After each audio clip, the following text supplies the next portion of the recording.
వాళ్ళకి ఇష్టమైనట్టు చేసుకోవడానికి వెళ్ళిపోవచ్చు. కాబట్టి దేవుని వాక్యం ముందు మనం విద్యార్థులం, అనగా నేర్చుకునేవారం. అందుకే యేసు ప్రభు వారు నేర్చుకునే పద్ధతి 2 నేర్పాడని పోయినసారి కూడా చెప్పాను నేను. యేసు ప్రభు వారు నేర్చుకునే పద్ధతి 2 నేర్పాడు ఆయన. ఒకటి మత్తయి సువార్త 11:29 ఏమని రాసింది? నా యొద్ద నేర్చుకొనుడి, నా యొద్ద నేర్చుకొనుడి. ఇది ఒక విధానం. లెర్న్ ఎట్ మీ, ప్రభు యొద్ద మనం నేర్చుకోవాలి. రెండవది అదే మత్తయి సువార్త 9:13 మీరు వెళ్ళి నేర్చుకొనుడి. ఈ వాక్య భావం ఏమిటో మీరు వెళ్ళి నేర్చుకొనుడి అంటే నేర్చుకునే పద్ధతులు 2 ఉన్నాయని యేసు ప్రభు వారే స్పష్టంగా చెప్పాడు. ఒకటి నా యొద్ద నేర్చుకొనుడి, రెండోది మీరు వెళ్ళి నేర్చుకొనుడి. ఇవి 2 బ్యాలెన్స్గా ఉండాలి. ఈ బ్యాలెన్స్ తప్పుతున్నారు కాబట్టి చాలామంది నేర్చుకోలేకపోతున్నారు. నా యొద్ద నేర్చుకోండి అంటే ప్రభువు దగ్గర మనం నేర్చుకోవాలి, ప్రభు పాదాల దగ్గర వ్యక్తిగతంగా ప్రభువుతో సమయం గడపాలి, దేవుని వాక్యాన్ని ధ్యానం చేయాలి, క్వైట్ టైం ప్రభువుతో మనం ఉండాలి, నేర్చుకోవాలి. రెండోది ఏంటంటే వెళ్ళి నేర్చుకోవాలి అంటే పరిశుద్ధాత్మ దేవుడు సంఘానికి ఆయా రకాల కృపావరాలు ఇచ్చాడు. కాబట్టి అందరికీ ఒకే కృపావరం కాదు, బోధించే కృపావరం మరుగురికి ఇచ్చారు. కాబట్టి వారి నుండి మనం ఏం చేయాలి? నేర్చుకోవాలి. అవునా కాదా? నాకు ఎవరు నేర్పొద్దండి, నాకు ఒక బైబిల్ ఉంటే చాలండి అనేవాళ్ళు చాలామంది ఉన్నారు. నాకు అసలు ఏ పుస్తకాలు చదవనండి, నాకు అసలు ఎవరితో పని లేదండి, నేను బైబిల్ మాత్రమే చదువుకుంటానండి, నేను రియల్ బైబిల్ స్టూడెంట్ అనేవాళ్ళు చాలామంది ఉన్నారు. కానీ ప్రభు ఏమన్నాడు? మీరు వెళ్ళి నేర్చుకోనండి. ఈరోజు జరిగే కార్యక్రమం ఏంటి? మీరు వచ్చిన సంగతి ఏంటి? వెళ్ళి నేర్చుకునేది. ఇది వచ్చారు అక్కడికి, దేవుని వాక్యాన్ని క్రమంగా నేర్చుకోవడం ప్రభువే నేర్పాడు. ఏమి నేర్పాడు అక్కడ? బలిని కోరను గాని కనికరమునే కోరుచున్నానని వాక్య భావం ఏమిటో మీరు వెళ్ళి నేర్చుకోండి. అంటే భావాలు నేర్చుకోవడానికి మనం వెళ్ళి నేర్చుకోవాలి. భావం ఎప్పుడైతే వాక్య భావము తాత్పర్యము అర్థం తెలుసుకోవాలంటే ఖచ్చితంగా మనం వెళ్ళి నేర్చుకోవాలి, అనగా ఇతరుల నుంచి మనం నేర్చుకోవాలి. మరి 11:29 ఏముంది? నా యొద్ద నేర్చుకునుడు అంటే నేను ఏమంటే యేసుప్రభువారు సాత్వికుడను దీన మనసు గలవాడిని. ఎక్కడ నేర్చుకుంటాం? అది ప్రభు పదాల దగ్గరే, అది వేరే చోట ఎక్కడ నేర్చుకోలేము మనం. ప్రభువు కాకుండా ఎక్కడ నువ్వు నేర్చుకున్నా సరే నువ్వు తేడాగానే ఉంటారు, వాళ్ళు చాలా వేరుగానే ఉంటారు. ప్రభు పదాల దగ్గర మాత్రమే మనము దీనత్వము సాత్వికం నేర్చుకోగలం. నీకు బైబిల్ ఎంత వచ్చినా సరే మన ప్రభు దగ్గర మాత్రమే అది నేర్చుకోగలం, అనగా బ్రతకడం ఎలాగో నేర్చుకోగలము ఆయన దగ్గర, భావం ఏమిటో నేర్చుకోగలం వెళ్ళి నేర్చుకోవడం వల్ల. కాబట్టి ఇది ప్రిలిమినరీగా ప్రాథమికంగా నేను చెప్పేందంటే హౌ టు లెర్న్. నేర్చుకునేవాడే విద్యార్థి. మనము దేవుని వాక్యం ముందు ఎవరమి? మనందరం విద్యార్థులమే. దైవజనులు ఎస్ ఆనందం గారు ఎప్పుడు చెప్పేవాడంట, I am the student of Bible అని. ఎస్ ఆనందం గారు అంటే ఆంధ్రాలో గొప్ప దైవజనుడు ఆయన, ఒకప్పుడు బ్రదర్ అండ్ అసెంబ్లీస్ మధ్య ఆయన నేను బైబిల్ విద్యార్థిని అని చెప్పుకునేవాడు ఆయన. కాబట్టి బైబిల్ విద్యార్థులు మనం బైబిల్ ముందు అంటే దేవుని వాక్యం నేర్చుకునే వరుసలో ఈరోజు ఈ ప్రత్యేకమైన తరగతుల్లో మన అంశం ఏంటో ఒకసారి ఈ క్లాస్ బైబిల్ స్కూల్ సంబంధించిన వాళ్ళు మాత్రమే చెప్పండి. ఏంటి మన అంశం? వెరీ గుడ్, గుర్తుంది మొత్తానికి.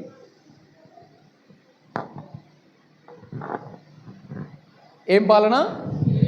1000 ఏండ్ల పాలన. ఎస్, 1000 ఏండ్ల పాలన. ఆ అంశంలోకి వెళ్ళే ముందు 1000 ఏండ్ల పాలన అనేటువంటిది బైబిల్లో ప్రవచనాత్మకమైన అంశం. అది అవునా కాదా? It is a prophetical topic, ప్రవచనాత్మకమైన అంశం కనుక మనం చాలా జాగ్రత్తగా వాటిని నేర్చుకోవడానికి మనం ప్రయత్నం చేయాలి. అందుకే దానికి ముందు ఈరోజు ప్రాథమికంగా ఒక క్లాస్ మనం నేర్చుకోబోతున్నాం. ఏంటంటే గాడ్స్ క్యాలెండర్. గాడ్స్ క్యాలెండర్, దేవుని కాలమానములు.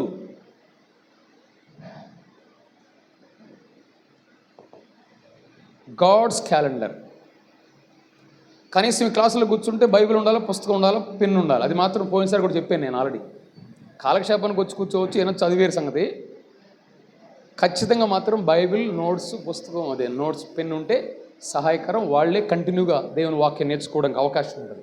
Okay, God's calendar. మొట్టమొదటిగా దేవుని యొక్క కాలమానం ఏంటో మనకు అర్థమైతే కానీ ఆయన 1000 ఏండ్ల పరిపాలన కాలం కూడా మనకు అర్థం కాదు. ముందు దీని గురించి ప్రాథమికంగా దీని గురించి క్లుప్తంగా మీకు చెప్పాలని నేను ఇష్టపడుతున్నాను. దేవుడు నిత్యమైన వాడు. ఆయనకి భూత, వర్తమాన, భవిష్యత్ కాలాలు అన్నిటికంటే అతీతమైన వాడు. మనం టైం ఎంత అంటాం, దేవుడు టైం ఎంత అనడు. ఆయనకి టైంలో లేనివాడు ఆయన. అంటే ఆయన కాలంలో లేనివాడు కాబట్టి ఆయన క్యాలెండర్ ఏంటో ఖచ్చితంగా మనం ఎరగాలి. ఇప్పుడు ప్రతి వ్యక్తికి సొంత క్యాలెండర్ వచ్చింది కదా, ఎవరికి వాళ్ళకే క్యాలెండర్ ఉంటుంది, ఇయర్ ప్లాన్ ఉంటుంది. అయితే దేవుడు మనల్ని దాసులు అని పిలువక ఏమని పిలుస్తానికి ఇష్టపడుతున్నాడు ఆయన? యోహాను సువార్త 15వ అధ్యాయం, స్నేహితులని పిలుస్తానికి ఇష్టపడుతున్నాడు. అంటే స్నేహితుడు అంటే ఎవరు చెప్పండి? స్నేహితుడు అంటే ఎవరు? తన మనసులో ఉండే మొత్తం ఏమైనా రహస్యాలు ఉంటాయా? ఒక తల్లి వచ్చి అడిగింది, వాళ్ళ కొడుకు ఎక్కడికి పోయాడంట. వాడు ఫ్రెండ్ దగ్గరకు వచ్చింది, అబ్బాయి మాకు మా అబ్బాయి ఆడకపోయాడు తెలియదురా, నీకు తెలుసా చెప్పు అంది. ఎవరు వచ్చింది అడిగింది? తల్లికి తెలియలే వాడు కొడుకు ఆడకపోయాడు. ఎవరిని అడిగింది? ఫ్రెండ్. వాడికి తెలుసు అనమాట వాడు ఆడకపోయాడు. అంటే ఫ్రెండ్కి తెలియకుండా ఏమీ ఉండదు. మన ప్రభు మనల్ని దాసులుగా మాత్రమే కాదు కానీ ఆయన స్నేహితులను పిలవడానికి ఇష్టపడుతున్నాడు. ఎందుకంటే ఏ ఏ సంగతులు ఆయన మనసులో ఉన్నాయో అన్నీ మనకు తెలవడానికి ఇష్టపడ్డాడు ఆయన. అందుకే ఈరోజు 66 గ్రంథాల గ్రంథం మన చేతిలో ఉందంటే ఆయన హృదయం, అది హిస్ హార్ట్.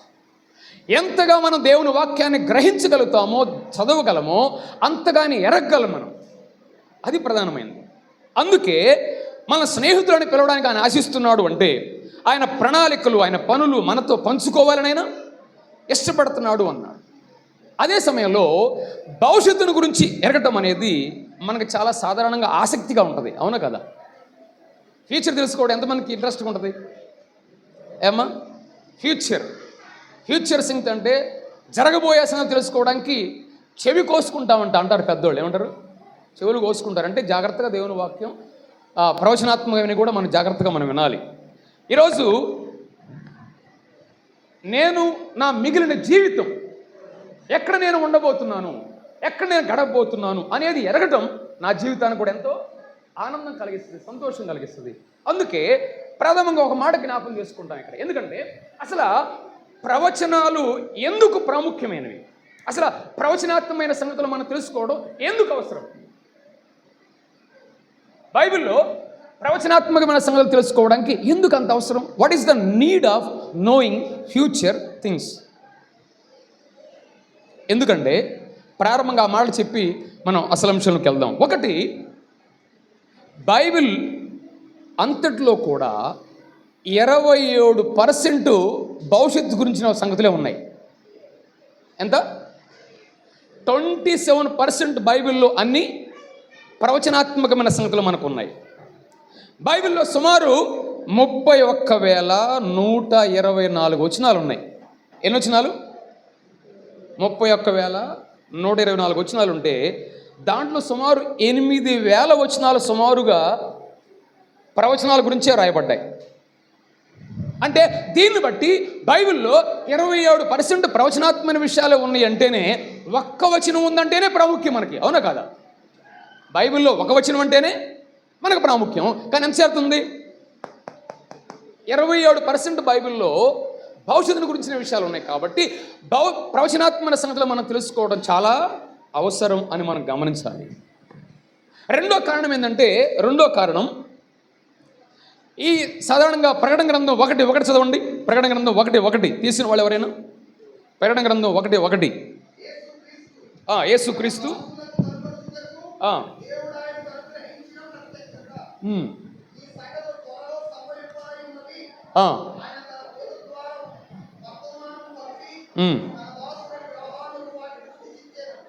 మూడో వచనం,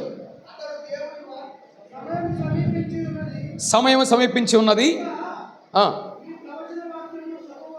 వినండి, ఈ ప్రవచన వాక్యములు చదువువాడును వాటిని వినువాడు గైకొనువాడును ధన్యుడు అన్నాడు. చూసారా? అంటే ప్రవచన వాక్యాలు చదవటమే దీవెనంట, వినటమే దీవెనంట, అసలు వాటిని గైకొనటమే ఇంకా దీవెన. అంటే ప్రవచన వాక్యములు అనేవి వినటము, చదవటము, వాటిని ధ్యానించడమే, దాన్ని గైకొనటమే ఇంకా ఆశీర్వాదం అన్నాడు. కాబట్టి ఖచ్చితంగా ప్రవచన వాక్యములు మనం నేర్చుకోవడం చాలా విశేషమే. అందుకని ప్రకటన గ్రంథంలో 7 సార్లు ధన్యులు ధన్యులు అనే పదం ఉంది. వాటిలో మొట్టమొదటి పదం ఏంటి?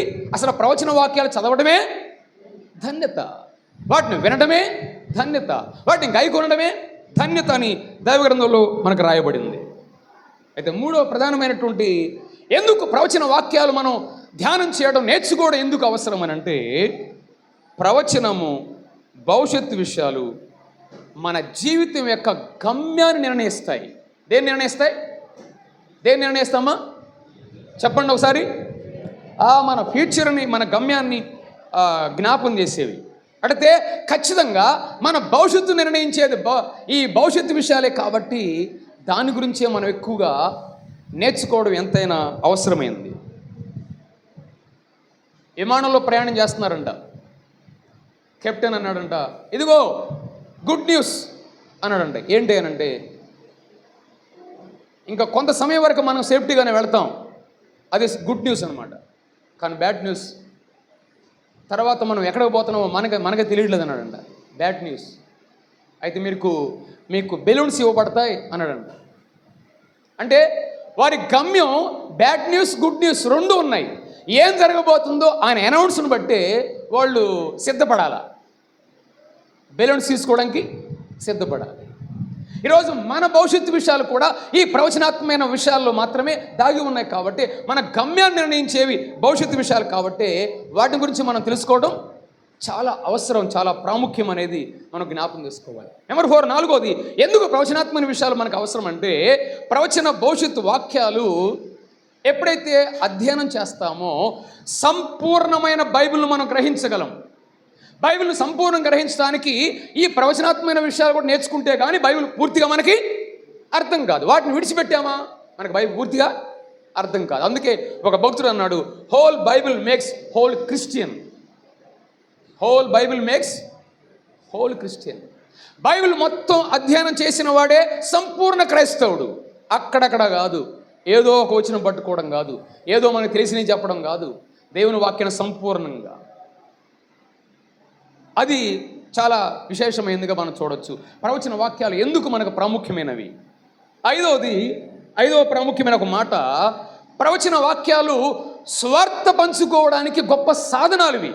ఎందుకంటే ఈ భూమి మీద ఆశావాదులు ఎవరు, నిరీక్షణ గలవారు ఎవరు చెప్పండి? ఒక క్రైస్తవులు మాత్రమే. అవునా కాదా? Christians are only hopeful people. మనకు ఒక నిరీక్షణ ఉన్నది, అవునా కాదా?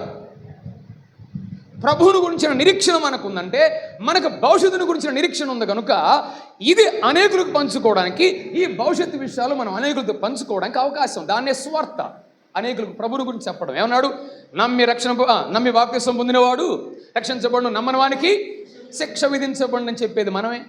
శిక్ష రాబోతుంది, ఎంత గొప్ప రక్షణ మీరు నిర్లక్ష్యం చేసిన మీరు ఎలాగూ తప్పించుకుంటారని చెప్పేది మనమే. సువార్త చెప్పేది అది. అందుకే ఈరోజు చాలా విశేషంగా భవిష్యత్తుని గురించిన విషయాలు చాలా అవసరమైంది. 6వది ప్రవచన వాక్యాలు ఈరోజు దుర్బోధల నుండి కాపాడబడతాం మనం. ఈరోజు ప్రవచనాత్మక విషయాల్లో ఎన్ని దుర్బోధలు, అవునా కాదా? ఎన్ని దుర్బోధలు అంటే చాలా, నేను ముందున్నటువంటి తరగతుల్లో చాలా వివరంగా వాటిని జ్ఞాపకం చేయడానికి ప్రయత్నం చేస్తాను. అందుకనే క్రొత్త నిబంధనలో ఎక్కువ దుర్బోధల గురించి జాగ్రత్త పడండి అని చెప్పి ఖండించి వ్రాసిన పత్రికలు చాలా ఉన్నాయి. క్రొత్త నిబంధనలో ఎక్కువగా రెండోసారి వ్రాసిన పత్రికలన్నీ కూడా దుర్బోధన ఖండించాయి. ఏంటి చెప్పండి? రెండోసారి రాసిన పత్రికలన్నీ కొరింథీ 2వ పత్రిక, తెస్సలోనిక 2వ పత్రిక, తిమోతి 2వ పత్రిక, ఏంటిది పేతురు 2వ పత్రిక. చూసారా? ఈ పత్రికలు అన్నీ మీరు చదవండి. సెకండ్ టైం రాయబడిన అన్నీ కూడా దుర్బోధలను గురించి జాగ్రత్త అని చెప్పాయి. అంటే ఎప్పుడైనా ఒక వ్యక్తిని మనం ఒకసారి పిలవకుండా 2 సార్లు పిలిచేమంటే అక్కడేముందని అర్థం? ప్రమాదం ఉన్నట్టేగా. అవునా కదా? బైబిల్లో 2 సార్లు పిలిచినాడు ఎవరెవరిని? మార్తా మార్తా అన్నాడు అంటే ఏదో ప్రమాదం ఉన్నాడా? అవునా కాదు? సమయాలు అన్నాడు, ఏదో ఉంది అక్కడ, జాగ్రత్త, ఏదో చెప్పబోతున్నాడు ఆయన. అందుకే రెండోసారి పిలువబడినటువంటి రాయబడిన పత్రికలన్నీ కూడా దుర్బోధ, ముఖ్యంగా దుర్బోధకులు కూడా ఎక్కువగా ఈ ప్రవచనాత్మక విషయాల్లో వాళ్ళు చాలా మనల్ని తప్పుడుదో పట్టించారు. అందువల్ల ఈ ప్రవచనాత్మక విషయాలు మనం నేర్చుకోవడం చాలా అవసరంగా మనం చూడొచ్చు. నేను చివరిగా ఒక మాట జ్ఞాపం చేయాలనుకుంటున్నాను. ఈ ప్రవచన వాక్యాలే దేవుని వాక్యం, బైబిల్ దైవ ప్రేరేపితమని నిరూపించింది. అవునా కదా? ఈ బైబిల్లో ఉన్న అనేకమైన సంగతులు ఎప్పటికీ నెరవేరినవి. వీటిని బట్టి బైబిల్ ఎలాంటిది? It's a God's inspired word, దైవిక గ్రంథం. గాడ్స్ బైబిల్, దేవుని గ్రంథం, పరిశుద్ధ గ్రంథం, దేవుని గ్రంథం అని స్పష్టంగా చెప్పగలం. ఎలాగంటే ఈ ప్రవచనాత్మక విషయాలను నిరూపించేదిగా ఉంది, వాటిని తెలియచేసేదిగా ఉంది దైవ గ్రంథం. అందుకని జాన్ వాల్వుడ్ అనేటువంటి దైవభక్తుడు ఈ విధంగా అన్నాడు, బైబిల్లో 1000 ప్రవచనాలు ఉన్నాయి, కానీ ఇప్పటికీ 500 ప్రవచనాలు నెరవేరినవి అన్నాడు. ఏంటంట? ఎన్ని ప్రవచనాలు ఉన్నాయి బైబిల్లో? 1000 ప్రవచనాలు ఉంటే వాటిలో ఎన్ని నెరవేరినాయి? 500 నెరవేరినాయి. అనుకోకుండా కాదు, వాటి కాలాలలో నెరవేరినాయి. అంటే బైబిల్ ఎంత దైవిక గ్రంథమో మనకు అర్థమవుతుంది. దీన్ని బట్టి మనం జ్ఞాపకం చేసుకోవాల్సిన ప్రధానమైనటువంటి అంశం ఏంటంటే,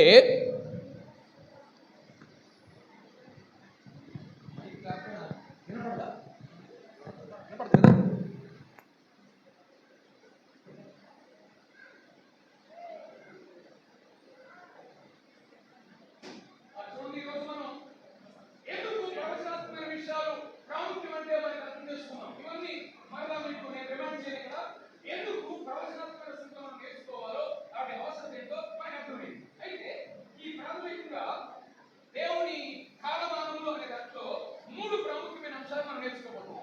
ఒకటి బైబిల్,